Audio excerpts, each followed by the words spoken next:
ஓம் ஸ்ரீ ஞான தண்டாயுதபாணியே போற்றி போற்றி. மூலாதார சக்கர பயிற்சிகளை ஏற்போருக்கு ஞான தண்டாயுதபாணி வழங்கிய உன்னத அருளுரை. ஈசனின் பேரொளியினால் இயங்கிக் கொண்டிருக்கும் அன்பு நிறைந்த மானுடர்களுக்கு ஞான தண்டாயுதபாணியின் பேராசிகள் நிறையட்டும்.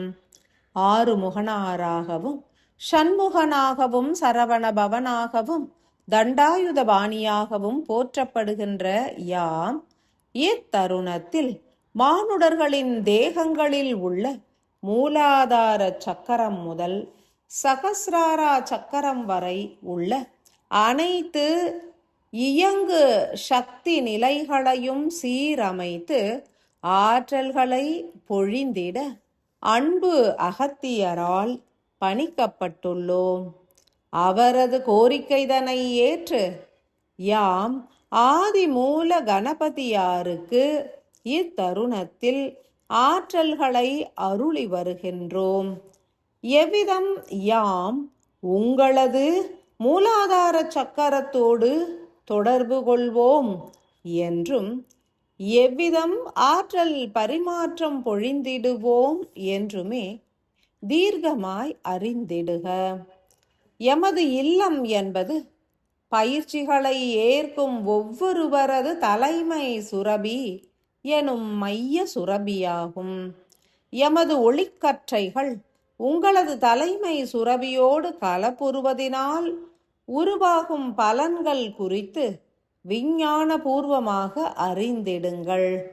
யாம் அனைத்து மானுடர்களின் தலைமை சுரபியோடும் எளிதினில் கலப்புறுவோம்.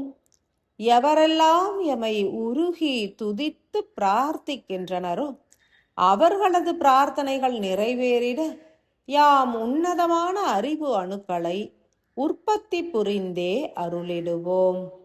இத்தருணத்தில் மூலாதார சக்கரம் சீராய் இயங்குவதற்கு உரித்தான பயிற்சிகளை ஏற்கும் அன்பு மானுட ஆன்மாக்களுக்கு யாம் இரட்டிப்பு ஆற்றல்களை வழங்கிடுவோம். முதன்மையாக ஆற்றல் நிறைந்த வீரியமான அறிவு அணுக்கள் உற்பத்தியாவதற்கு உரித்தான எமது ஆன்ம ஆற்றல்களை பகிர்ந்திடுவோம்.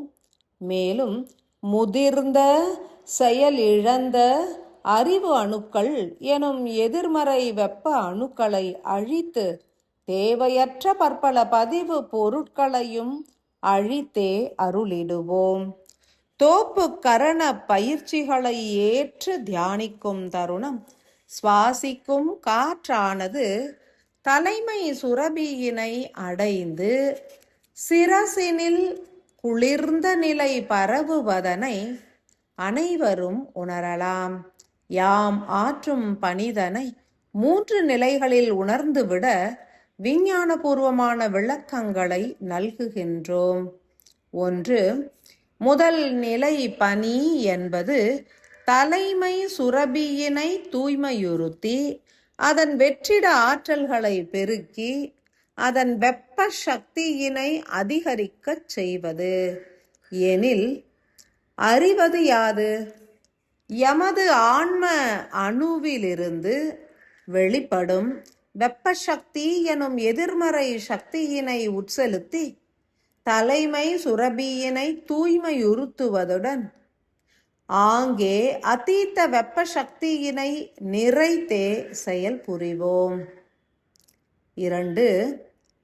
எமது 2ஆம் நிலை பணி என்பது விழித்துகள்கள் எனும் ஆன்ம துகள்களிடம் உள்ள அதீத காந்த ஆற்றலை தலைமை சுரபியின் அதீத வெப்ப சக்தி கொண்டு ஈர்த்து அதன் மூலம் மிகவும் வீரியமான அறிவு அணுக்களை உற்பத்தி புரிவது. 3.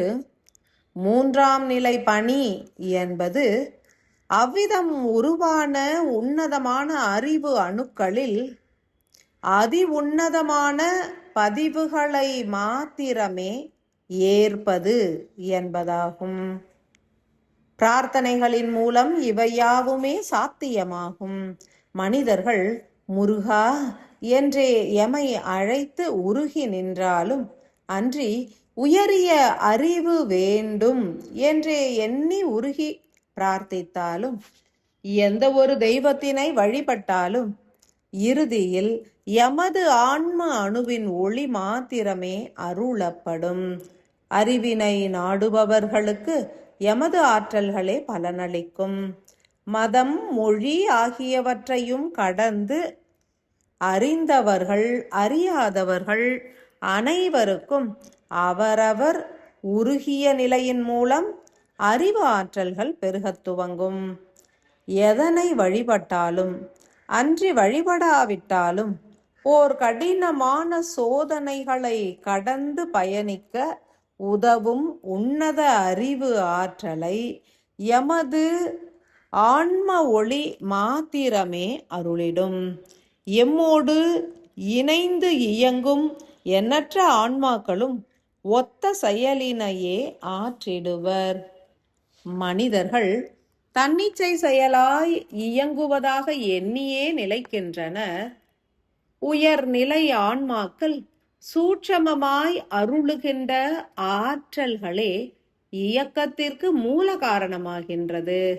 உற்பத்தியாகும் அறிவு அணுக்களில் 3 வகை அணுக்கள் உண்டு.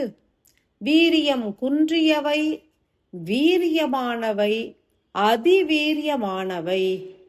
இவற்றிற்கான காரணம் சுவாசம் மற்றும் மனதின் குவிந்த நிலை என்பதாகும். ஓர் சூட்சமம் உரைத்திடுவோம். அனைவரும் ஆழ்ந்து சுவாசித்து காற்றினை சிரசின் மத்தியில் உள்ள தலைமை சுரபியினில் நிறைக்குமாறு கட்டளையிட வேண்டும். அதே தருணத்தில் ஐம்புலன்களையும் தலைமை சுரபியினை நோக்கி தீர்க்கமாய் ஈர்த்து பிணைக்க வேண்டும். பின்னர் காற்றினை வெளியேற்ற வேண்டும். இவ்விதம் புலன்களை சுருக்கி தலைமை சுரபியினில் குவித்து பின்னர் சுவாச காற்றினை வெளியேற்றி புலன்களை தளர்த்தியே செயல் புரிய வேண்டும். சுவாசத்தை ஈர்த்து தலைமை சுரபி எனும் பிட்யூட்டரி சுரபிக்குள் நிறைத்து புலன்களையும் ஆங்கே ஒடுக்கும் தருணம் தலைமை சுரபி விரிந்து நிலைப்பதனை உணர்ந்திடலாம். அத்தருணத்தில் ஐம்புலன்களின் ஆற்றல்களும் தலைமை சுரபியில் நிறைக்கப்படுவதினால் மயில் எனும் பறவையின் நீல நிறம் என்பது ஆங்கே தீர்க்கமாய் உருவாகும். அத்தகைய அமில ஆற்றல்களே சோதனை காலங்களிலும் பெரும் அறிவு ஆற்றலை உற்பத்தி செய்து காத்திடும். வீரியம் குன்றிய அறிவு அணுக்கள் உற்பத்தியாவதற்கு மூல காரணம் மனிதர்கள் சில தருணங்களில் நம்பிக்கையற்று, பிரார்த்தனைகளற்று, அலட்சியமான மனோபாவ நிலையினை ஏற்பது ஒன்றே. விழிப்புணர்வோடு இறைவனையோ அன்றி இயற்கையினையோ பிரார்த்தித்து நிலைக்கும் தருணத்தில் உற்பத்தியாகும் அறிவு அணுக்கள் வீரியமாக நிலைத்திருக்கும். ஆழ்ந்து உருகி துதித்து மனதினை குவித்து வீரியமாய் செயலாற்றும் தருணம் அதிவீரியமான அறிவு அணுக்கள் உற்பத்தியாகும் என்றுணர்க. தலைமை சுரபியில் அறிவு அணுக்கள் உற்பத்தியாகி சிரசினில் உள்ள நரம்பிழைகளோடு பிணைக்கப்படுவது என்பது அதிகாலையில் சூரிய உதய நாழிகைக்கு முன்னர் 2 நாழிகை நேரத்தில் துல்லியமாய் நிகழ்ந்தேறிடும். ஒரு தாயின் கருவறையில் 10 மாதங்களுக்கு குடிகொள்ளும் சிசுவினை போன்று 10 நாழிகை நேரங்களுக்கு தலைமை சுரபியில் அறிவு அணுக்களின் உற்பத்தி நிகழ்ந்து இறுதியில் வெளித்தோன்றி நரம்பிழைகளோடு பிணைக்கப்படும். அனுதினமும் இந்நிகழ்வு நிகழ்ந்தேறுவது என்பது இளமை காலங்களில் மாத்திரமே சாத்தியமாகும். முதுமையில் இதன் உற்பத்தி குன்றும். அத்தருணங்களில் அதிவீரியமான அறிவு அணுக்கள் ஏற்று சேமித்திருக்கும் அனுபவ அறிவு என்பது தீர்க்கமாய் உதவிடும். முதியோர்களுக்கு அனுபவ அறிவு ஒன்றே உன்னதமாய் செயலாற்றும். மூலாதார பயிற்சிகளை ஏற்போர் யாவரும் உணர வேண்டிய ஓர் சத்தியம் என்பது யாதெனில், உங்களது சிரசினில் அதிவீரிய அறிவு அணுக்களின் உற்பத்தி பெருகும் என்பதாகும். இதனை பயில்வோர் யாவரும் ஒரு மண்டல காலத்திற்கு பின்னர் பரிசோதித்தே அறிந்திடலாம். சோதனை காலம் உதிக்கையில் அறிவானது தீர்க்கமான விடையருள்வதனையும், பயம் நீங்கி எதனையும் வெற்றி கொள்ளலாம் எனும் தைரிய உணர்வு பெருகுவதனையும் உணர்ந்து ஏற்றிடலாம். மூலாதார சக்கரத்திற்கு உரித்தான பயிற்சிகளின் மூலம் தலைமை சுரபியும் சீரடையும் என்றும், ஆற்றல் மிகுந்த அறிவு அணுக்களை உற்பத்தி புரியும் என்றுமே உணரக் கடவது. மூலாதார சக்கரம் சீராய் தூய்மை அடைந்தால் அனைவருக்கும் துல்லியமாய் அறிவு பெருகும். அவையே பேரறிவாகவும் மலரும், ஞானமாகவும் விரிவடையும். எவ்விதம் என்பது குறித்து தொடர் செயலாய் யாம் உணர்த்திடுவோம். தீர்க்கமாய் ஏற்று அனைவரும் உய்வுறக் கடவது. ஞானதண்டாயுதபாணியின் பேராசிகள் அனைவரையும் நிறைக்கட்டும்.